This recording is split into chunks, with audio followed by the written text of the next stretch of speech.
Salut tout le monde, c'est Mumu de Voyage en roue libre. Comme vous le savez, on veut convertir un autobus scolaire en véhicule récréatif, studio de tournage, cinébus. Donc aujourd'hui, c'est l'étape de s'inscrire en ligne en fait au permis bus. Donc on va faire ça ensemble. Je vais avoir besoin du permis autobus parce que quand on va l'acheter, on aimerait être capable de pouvoir le déplacer en attendant de l'immatriculer en véhicule récréatif. Parce qu'au Québec, le véhicule récréatif, quelle que soit sa taille, finalement, prend seulement un permis classe 5, un permis voiture classique. Et je suis super contente parce que ça veut dire que notre projet avance. Donc là, ce que j'ai fait, c'est que j'ai sélectionné une école de conduite qui, pour nous, est pratique parce qu'elle est proche d'une station de métro. Et comme on a vendu notre voiture, c'est ce qu'il fallait parce que souvent, les centres de conduite pour véhicules lourds comme les autobus et les camions sont super loin en banlieue. Mais là, c'est à 2 minutes d'une station de métro, donc pour moi, c'est parfait. Donc on va s'inscrire. Il faut avoir un permis voiture donc classe 5 depuis au minimum 24 mois.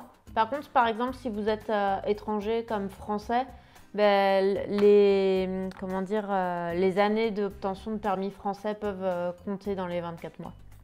Ils vont le prendre en compte. Il ne faut pas avoir 3 points d'inaptitude au dossier de conduite. Donc ça, c'est quand on fait des infractions au code de la route. C'est pas mon cas. N'avoir eu aucune suspension ou révocation de permis depuis 2 ans, c'est pas mon cas. Fournir un rapport médical et réussir le test visuel de la SAAQ. Ça, en fait, je l'ai déjà fait, moi, en octobre, parce que j'avais passé le permis minibus. Donc, c'est parfait. Ça, j'aurais même pas à le faire. Normalement, mon dossier est encore bon. Et enfin, réussir les examens théoriques et pratiques de la SAAQ. Donc, c'est pour ça que je m'inscris, pour avoir des cours. Donc, réserver en ligne votre place en ligne aujourd'hui. C'est parfait. On fait ça. J'ai choisi de prendre la demi-formation de 10 heures, tout simplement parce qu'elle était moins chère.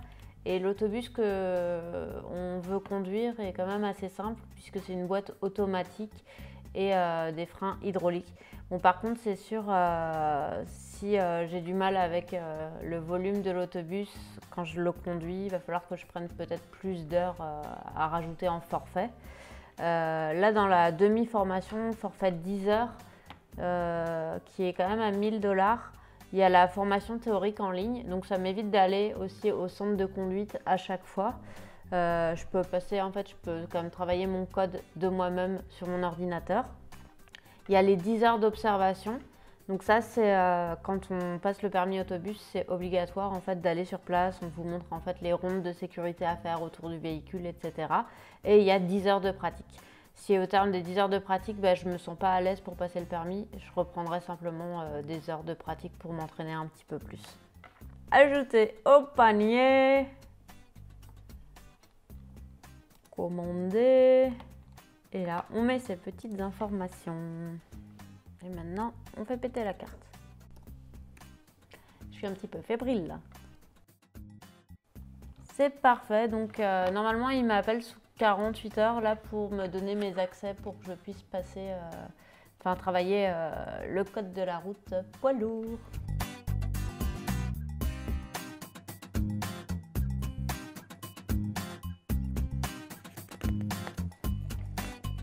Alors, c'est parti pour le petit quiz. Alors, question 1. Le conducteur d'un autobus peut accepter jusqu'à 12 élèves debout si le véhicule comprend 12 rangées de sièges.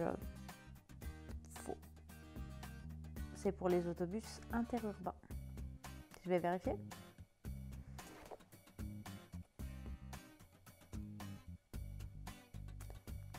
C'est faux.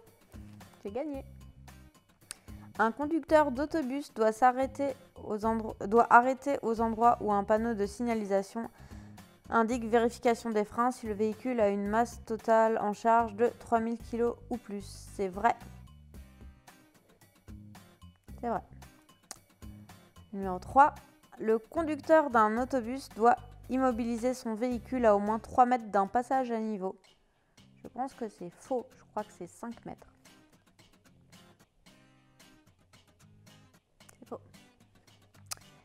Il est interdit de faire monter ou descendre des élèves d'un autobus scolaire si les feux rouges intermittents ne sont pas en marche. C'est vrai. C'est trop fort. Et enfin, la dernière, le conducteur d'un autobus scolaire doit faire fonctionner les feux intermittents de son propre véhicule lorsqu'il se stationne derrière un autre autobus scolaire dont les feux intermittents sont en marche. Vrai. I'm the best. Donc c'est bon, t'as le permis? Oui, bah, je vais quand même réviser la partie sur les freins pneumatiques parce que c'était beaucoup plus compliqué et j'ai pas tout compris. Et en plus de ça, du coup, maintenant, quand je me promène dans la rue, je regarde les freins pneumatiques des poids lourds. Donc c'est un peu bizarre, mais j'espère que je vais mieux comprendre comment ça fonctionne. Donc la prochaine étape pour moi, ça va être de travailler sur les questionnaires en ligne pour passer mon code. Puis après, je vais aller comme dans les bureaux de la SAAQ pour essayer de le valider et obtenir mon permis d'apprenti. Et comme ça, je pourrai commencer les cours de conduite. Donc ça, c'est cool. Sinon, dans une prochaine vidéo, on va commencer à vous parler on va vous présenter peut-être un atelier qu'on est allé visiter cette semaine.